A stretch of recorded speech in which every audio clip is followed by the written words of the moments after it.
Today I have a special guest with me, Dr. Caterina Desiato. She got the PhD at the University of Hawaii at Manoa. What subject do you study? Communication and Information Sciences. Well, interesting. And she even have a certification of...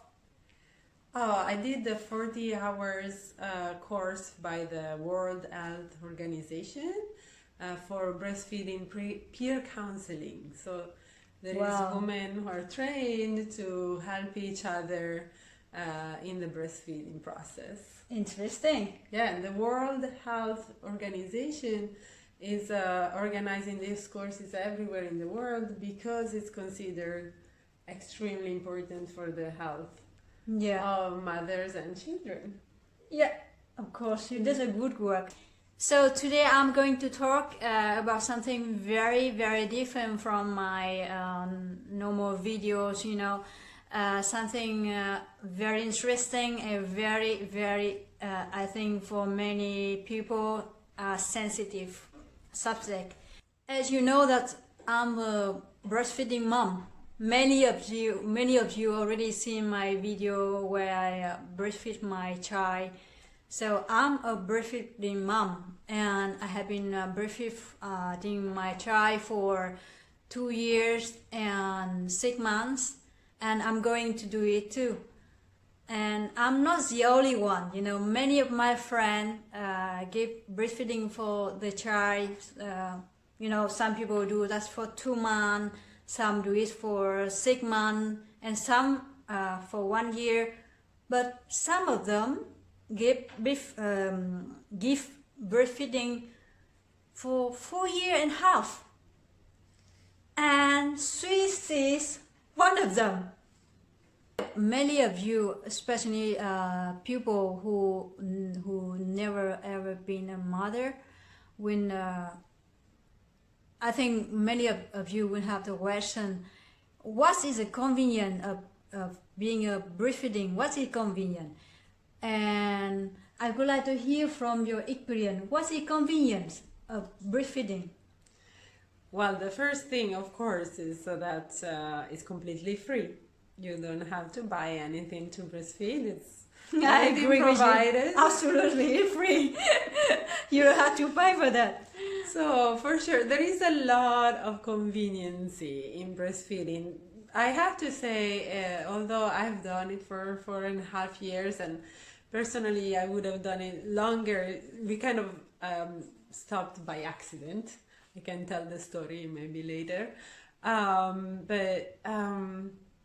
I know that it's not necessarily convenient for everybody. It's not necessarily something that works for everyone. But if you are in a context that works for breastfeeding and you personally are willing to do it, it's very convenient because it's completely free and there is no preparation necessary. So you can completely do it on demand, and which is often recommended, and you're always ready to go anytime. And also, it's not just feeding. Breastfeeding allows you to have 24/7, always available and completely free medicine and comfort for your child. And medicine, honestly, not just for your child. It can be medicine for the whole family. Like I've used my milk for to cure sunburn of myself, or the baby, or other people, and as disinfectant. So you can put it on a cut, or you can put it on the ears if there is an infection. You can use it for many things. So when for me it's like having superpowers. Wow! Maybe you can try it by yourself too and see what is the result. You don't hear much about people talking about this. Yes, that your milk is a kind of medicine to treat a lot of turbo problem? Oh, What do the you say? rashes, Yeah. the skin rashes of the baby that can get for diapers or other things. Perfect. The breast And milk it have well. oh, And it have. Yes. it's Oh, okay. very effective. Wow, wow. You can try it by yourself and see if what she say is right. I think that breast milk is like liquid love. Why? How come? How come? Can you explain us about it? Yes, it's like love. The more you give, the more you have, and it's the same with breast milk. Instead of things that you buy, usually if you give it, then you don't have it anymore. But breast milk, the more the child suckles, the more breast milk you produce. So the more you give, the more you have. Exactly like love. Yeah, exactly. Very interesting. Now I would like to ask you, what benefits the child being breastfed? So yeah, a breastfed child I think has lots of benefits. Of course, again, I don't wanna I would ever condemn women who do not breastfeed. So the first thing is that mom has to be happy with it. Otherwise, there is no benefits are gonna work because Yeah. a stressed mom is never good for the child. So, but if the mom is willing and the context is favorable, then one first benefit, of course, is the contact and the bonding. Yeah. Breastfeeding works best if there is, as soon as the child is born, the child is put on the mama's belly, and then the child actually can walk, crawl its way You mean skin to up, skin? skin to skin, Yeah. and then the child crawl up and find the breast.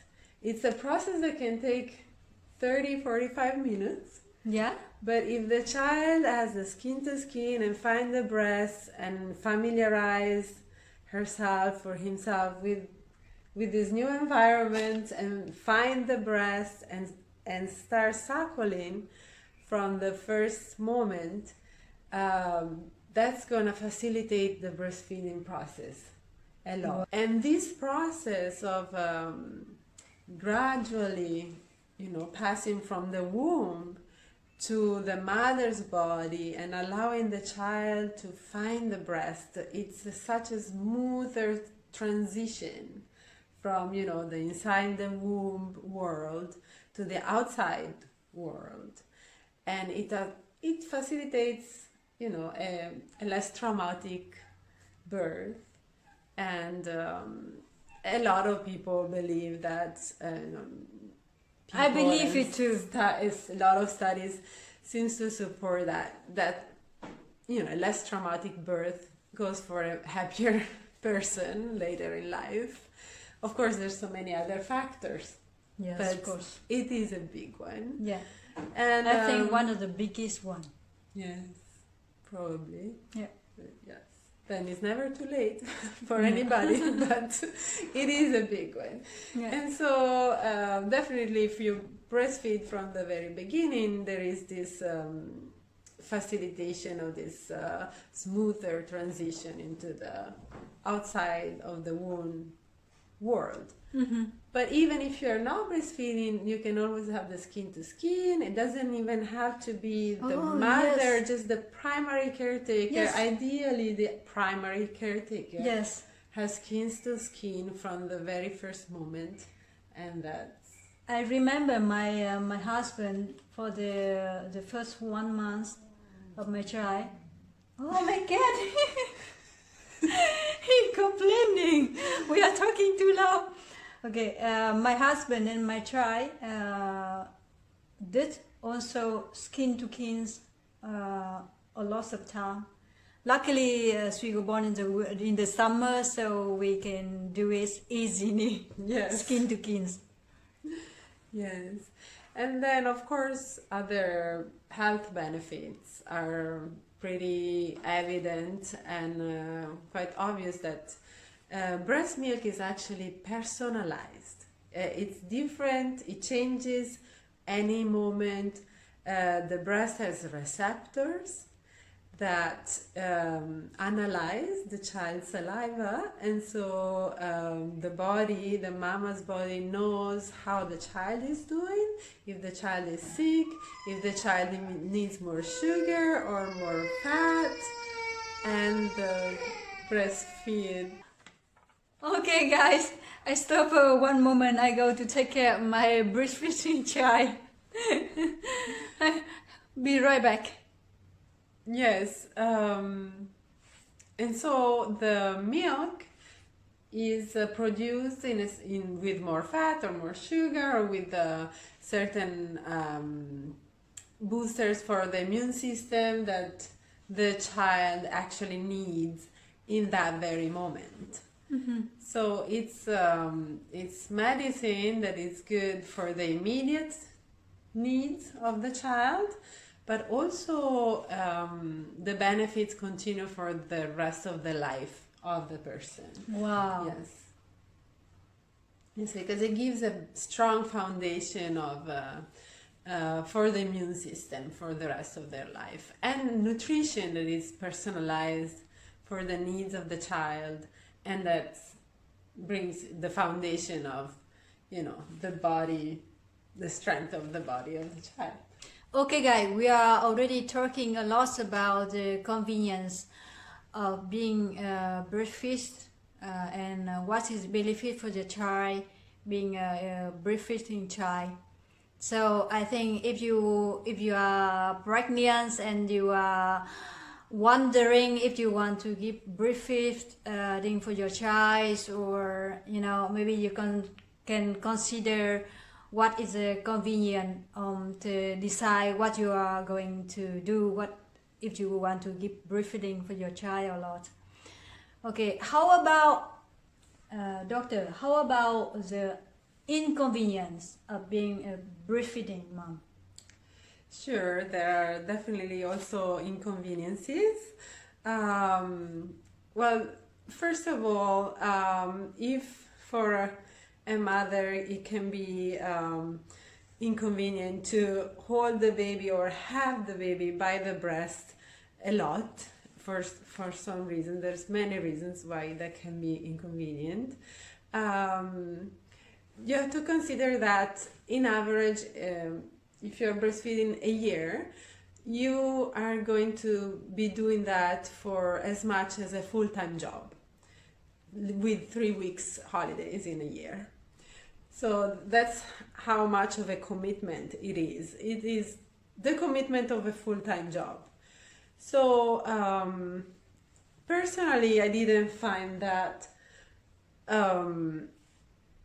a difficulty, because I had the luxury and privilege of working from home. So, and my office was also open to that's very important for woman. Yes. For mom. Yes, my office was also open to try bringing the infant at the office, which is something that can work very well, particularly for the child, because so they have some social, it's less boring than just be at home with the mom. That can be making most children pretty restless, while if you are in an office and there is other people, usually you designate a couple of alternative caretakers who participate, and usually it's a win-win for everybody. But win-win for everybody. Yes. Hi guys, so Hanna had to go take care of her child, so I'll continue responding her question, and she will join us as soon as possible. So we were talking about what's inconvenient about breastfeeding, and I was saying yes, that if a working mom doesn't have the privilege or the right, because you can consider that a right, to bring the infant at her workplace or to work from home, because of the social context in which we live, it would be extremely complicated to breastfeed and extremely inconvenient. It would be either working or breastfeeding. I had the privilege to breastfeed while working from home, and so I was mostly working when my baby was sleeping, and breastfeeding on demand whenever she needed. But yes, if one doesn't have that privilege, it can be very inconvenient, and also if also for a stay-at-home mom, if one is really needs to follow a schedule, then breastfeeding might not be the easiest choice, because it's something that works best when done on demand, by offer and by demand of the child. And when the moms learn to read the signs of the child when they start to get restless, can just offer the breast, and you don't even hear a breastfed child crying often, because it's always ready for them. Their comfort, their medicine, their nourishment are always ready for them anytime. And then honestly, I believe that what makes it inconvenient is the social context more than the breastfeeding per se, most of the times, because for instance, the fact that breastfeeding in public is not yet completely accepted makes it very difficult, because then you basically can do it only at home, and you can go out very briefly and your child might get restless, and you may not be able to give the breast if you don't feel completely comfortable with the idea that you might get stares or even harassment, because unfortunately breastfeeding moms around the world may still be either harassed for breastfeeding in public, or asked to leave, or asked to cover up, or asked to go to the bathroom to breastfeed. And I mean, I think it happens less and less, and if you know it might happen, you can prepare some gracious answers and responses. So a lot of moms, whenever they are asked to leave a place for breastfeeding, they might, organize a breastfeeding sit-in, or flash mob, a breastfeeding flash mob, and bring in people for a fun demonstration of the normalization of breastfeeding in public. So there's many gracious responses that we can give. Doesn't have to be a flash mob. It can be just a nice humorous sentence that you can prepare to give in those moments, so that it's not as heavy as it can be as an experience, for the fact that breastfeeding in public is not completely accepted yet. Not having models, we do not basically know how to do it. We have to be taught to breastfeed, and we might not know how the attachment, the latching on is supposed to be, and so we have pains and all sort of troubles that come with social practices. Like there's hospitals where they still take the baby away from the mom at birth and bring the baby into a nursery. And I mean, if the mom needs and wants that, is one thing, but if it's done as just a common practice without much rationale behind it, then that can hurt the practice of breastfeeding a lot, because you're taking away that first moment that's so important in initiating the process. And then after hours, it's going to be very hard for the mom to start letting down the colostrum and later on the milk. So there is a lot of practices and social prejudices that make breastfeeding still difficult, and so it can become hurtful for the mother. There can be all sorts of problems that show up, like mastitis or ducts that get obstructed, and there is a lot of issues that can happen in a context that is not supportive of breastfeeding. And so, as we are not generally, I've been breastfeeding in many countries, and I've experienced some forms of harassment in both in the Netherlands, in Hawaii, or last in Italy. Honestly, I just got some stares sometimes, but I also got people really touched at the sight of me breastfeeding and telling me, oh, you're like a Madonna, and things like that. But anyway, because of the still stigmatization of breastfeeding, and unfortunately the fact that the breast, a woman's breast, is still so highly sexualized in a very specific way, so that people are expecting you to cover it up and to never show it. Ironically, women are also pressured to show it a lot, so but not for feeding, or anyway, you know, when you are feeding, there is a split second that you are taking the whole breast out, so that so shocking in our society, even though it's to feed a child. And it's sad also that we might feel the need to desexualize completely breastfeeding in order to make it acceptable, when, I mean, it is a sexual thing, the breast, just not in that univocal way as like only for adults, and particularly for the male look.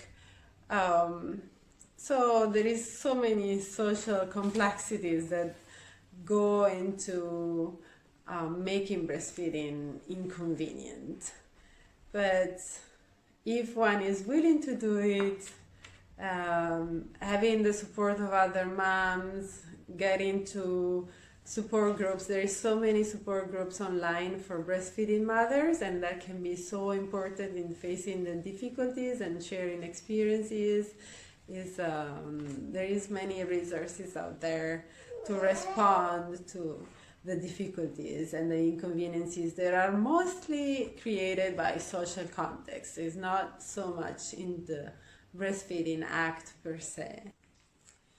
So yes, as I was saying, I've got some negative experiences in different countries. When my daughter was up to 1.5, we lived in Italy, and yes, in Italy I generally got positive responses, and the negative were limited to stares. And I think my experience is not necessarily representative of the general experience. I've heard people having more negative experiences in Italy as well.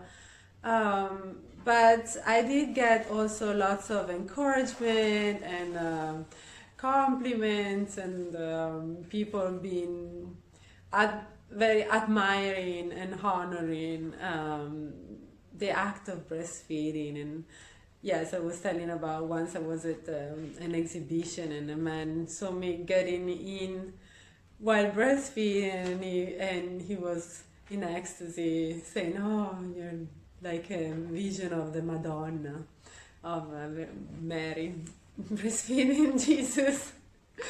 Doctor, what do you think about breastfeeding in public? And can you share with us more about your experience giving breastfeeding in public? Sure. As I was saying, I've had different experiences in different countries. So You are traveling the world, right? yes, You have been, she have been to too many countries all around the world, from Asia to Africa to in Europe and in America, everywhere. and Hawaii. So most of the life of my daughter has been in Hawaii, and which I personally, and like many others like me, do not consider America. It's occupied by the United States. But and so it was interesting. One of the bad experiences I've had is interlaced with questions of race and political occupation of Hawaii. Because How was that? yes, because the person who actually harassed me in the street. I was breastfeeding. Arrest you? Harassed, like she basically ran after me screaming that so I was in a mall, in a shopping center, Yeah. that is frequented by not so many like locals and Hawaiians, but there is a lot of foreigners there. So I'm also like a Malihinis, like a newcomer in Hawaii, and another woman was also obviously not from Hawaii, just chased after me and told me, "You cannot do that. This is America. You cannot do this." And she really followed me and screamed that at me. Yes. So I was so shocked in that moment, and I actually did not prepare an answer. So I recommend breastfeeding women to prepare answers, gracious and humorous answers that would allow yourself and maybe even the other person to not feel bad about the whole experience. Yeah, that we are living in the world of very different culture, different religion, different idea, and that depend on the way how we are grow up and where you are grow up and from who you are grow up, right? Yes, definitely. So I don't know what's the experience of this woman screamed Sorry after for me. Yeah, sorry for her. At the moment I was shocked and I didn't know what to respond, but I probably should have said, you're not from here more than me, and in Hawaii actually it's even legal to go bare breast. Oh yes. It's nobody does it, and if you do it the police will probably come because somebody will call the police, but you can respond, "I have the right to do it." You can actually be bare chest because it's one of those things that people have tried to reclaim after missionaries and occupation made illegal a lot of practices that were completely normal in Hawaii before. And therefore breastfeeding, it was one of them, of course, and having the breast out had absolutely no moral load. It was a normal thing, so people can reclaim that. Almost nobody does, but yeah. I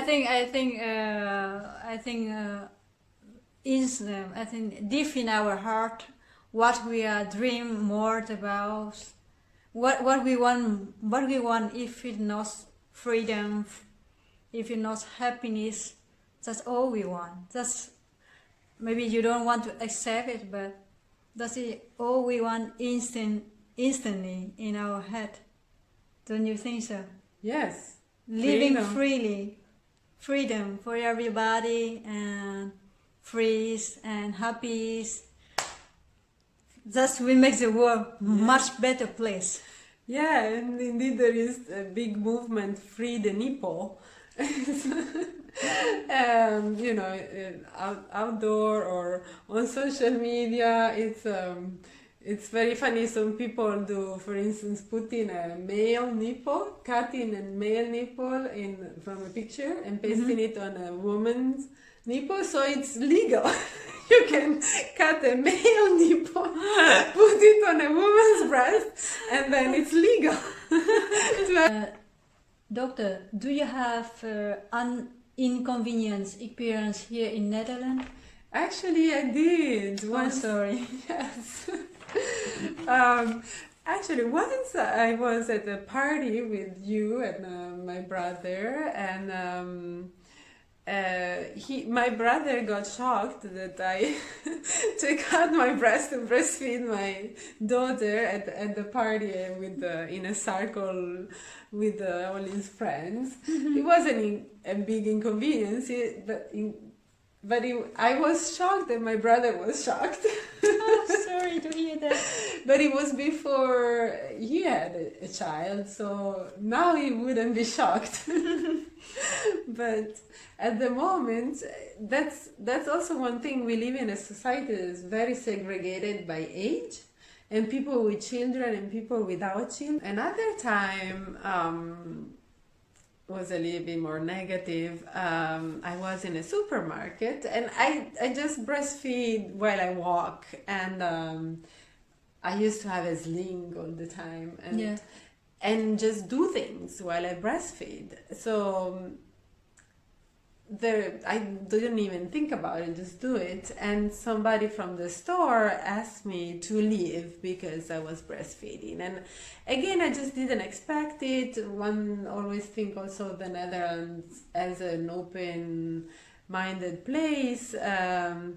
And indeed, it might be a consequence of trying to be open-minded. Some people tell me, yeah, we try to be respectful of different cultures that might not accept breastfeeding, but it's interesting that in every culture, actually, if you go back long enough to traditions, you will always find acceptance of breastfeeding.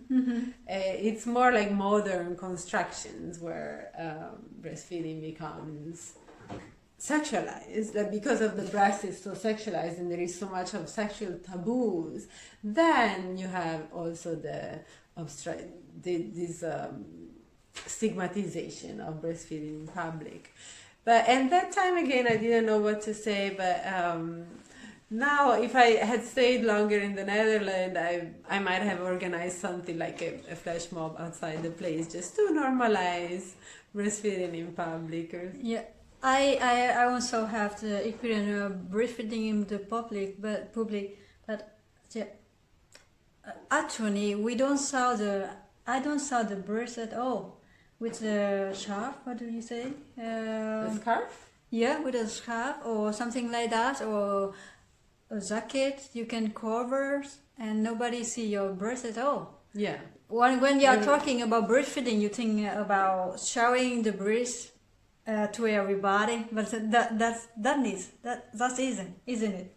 Yeah, usually you don't, maybe for a split second, if you don't have much things on you, you might for a split second, the moment you take out the breast, if the child's head is not right there, you might show something for like a micro instant. But yeah, usually, even if you're not covering, which doesn't work for every child and every mom, you're not showing much. There is the child's head there. Not at all. I already posted 2 videos on my YouTube channel about breastfeeding, and nobody see it at all. I mean, you don't see my my breast. You see that I'm breastfeeding. Yes. Right. Yes.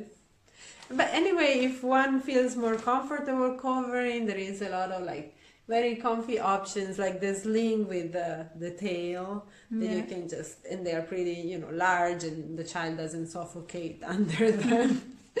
So there is options.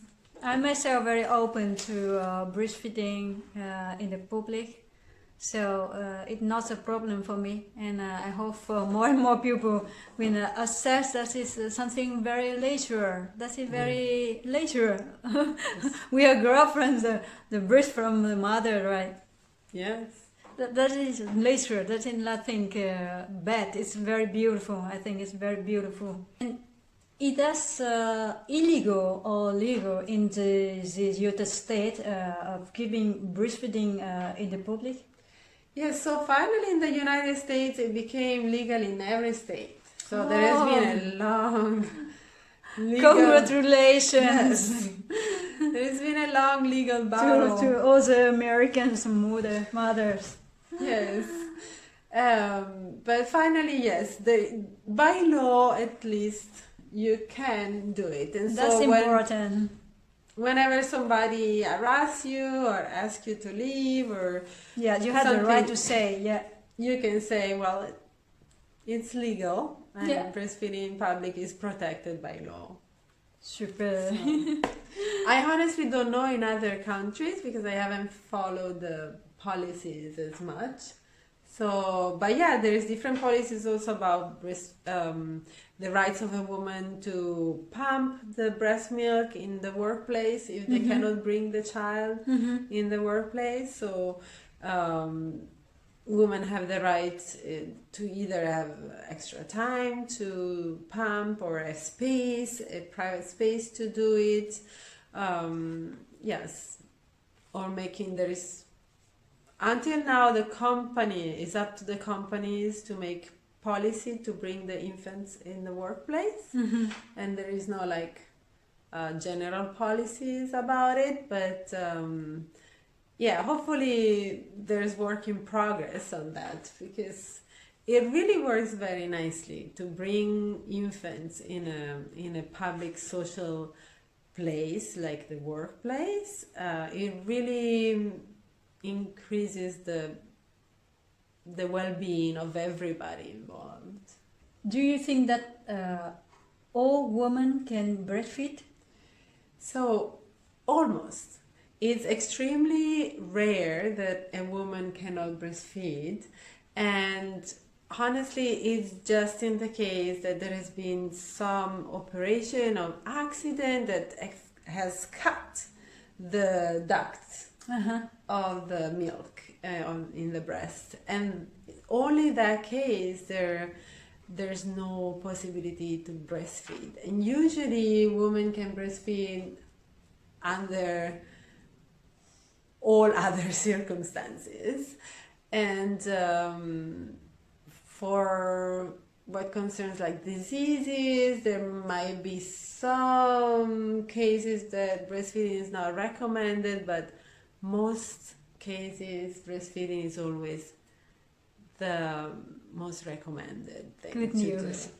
The reason why a lot of women have difficulties and even fears, I remember before my daughter was born, I was actually afraid that I was not going to have milk. Why? And I do not know now why, because at the time there is just this fear in the collective imaginary that you might not have milk, because it's a story that you hear a lot from women of our mother's generation. Yes. Because they actually, unfortunately, have been gone through a medical process that actually made breastfeeding very difficult. In the 70s and earlier, like in modern years, there has been a medicalization of birth, which, you know, if needed, it's a blessing, but if not needed, like in most cases, in the past and still somewhat now, some medical institution makes breastfeeding very difficult by, for instance, taking the child away and putting the child in the nursery, and that makes breastfeeding so hard. Or again, mothers don't have models because breastfeeding in public is still not common, and we live in a society where it would be extremely hard for more people to conceive having other people breastfeeding your child. So you don't see other people breastfeeding much. So we haven't learned, and we don't know how to do it. And so all sorts of difficulties can come. And if you, one of the main one is people telling you, oh, you have to go by a schedule. You cannot always feed your child. It has to be every 2 hours, 3 hours. But if you don't breastfeed on demand, that whole cycle, that special system of what the child needs and how the mama's bodies respond to that, to those specific needs, get interrupted because you're trying to stay on a schedule. And so you might get engorged breasts and mastitis and all sort of problems that can come. And also, if you try to follow a schedule, you don't have enough stimulation, and so you might actually lose your milk. It's always possible to relactate if that happens.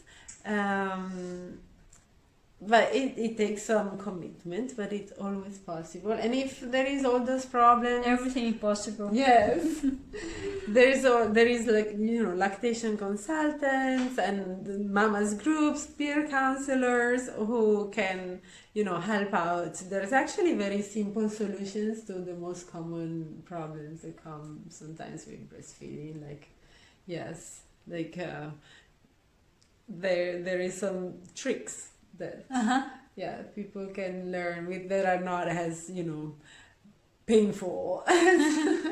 Maybe we can hear your experience about that trick sometime later. Sure. Do you think that men can also breastfeed? Actually, yes. Wow. Men How can you tell us? Can breastfeed. Basically, the breast of a man is not different than the breast of a woman. They have the same ducts, the same nipples, and they can produce the same hormones. And so that is to say how social of an animal we are. Because we can really, an adoptive mother can breastfeed. You don't have to have had birth. I never heard of before, that a man can breastfeed. Men can breastfeed, women who didn't have birth can breastfeed. And basically a man is like a woman who didn't have birth, and they can breastfeed. And did you ever experience, or did you ever see by yourself that happen? I mean, so I didn't see it in person, but I looked up documented cases. Oh yes. And there is particularly there is an Indian man who shared his experience on YouTube, because it's unfortunately he lost the wife and he had small children and not much economic means, and so he just tried and indeed with the stimulation, so there has to be the suckling of the baby, and you can also do other extra stimulation if the baby is too tired to try all the time, and then also it helps to have, for instance, a little tube in the beginning so the baby suckles, and there is a tube that's attached to a bag of milk. So the baby actually gets milk, so it has some encouragement to continue suckling, and even when you don't have the milk yet. And so an adoptive mom or a man could use this device so that they keep getting the stimulation, and with that and love. If you have, you know, you need to feel comfortable. Love is all we love. Love is all we need, you know. Interesting. I never heard about that before, you know. So it's not very known. I mean, there is men who sometimes use, you know, other devices to let milk go while having skin to skin. Yes. But actually, they could really breastfeed. It would just take some time. Man, do you hear that? You can really breastfeeding. Yes. So we're not supposed to do this on our own. Like the fact that breastfeeding is like a full-time job commitment is in a society that leaves women alone with a child. And that's pretty crazy, honestly. But we are not supposed to do this alone. We are supposed to have other people hold and even breastfeed our children. That helps giving the child even more diverse immunizations, you know, like a support of the immune That's good for system. the society, isn't it? Yes. Yes. And for the mom, that is not always Yeah. alone And for the with mom. the child. And for the mom. And for the child, that is not always alone with the mom. Thank you very much, Doctor, for sharing with us your extraordinary experience and your knowledge about breastfeeding. So I hope it's going to be useful for you, especially mom who are going to having a baby and still wondering if she want to give breastfeeding or not. And so tomorrow you are leaving the Netherlands for London, do you? Yes. Yeah. Okay. And we wish you best of luck for your new experience, new adventures, and I hope you will get more beautiful experience. And maybe you're going to share with us later about your 1 year of traveling the world. Sure, that would be my pleasure. Thank you so much for having me in your channel, Hanna. My pleasure. Bye. Goodbye, everybody. Thank you for listening. See you later.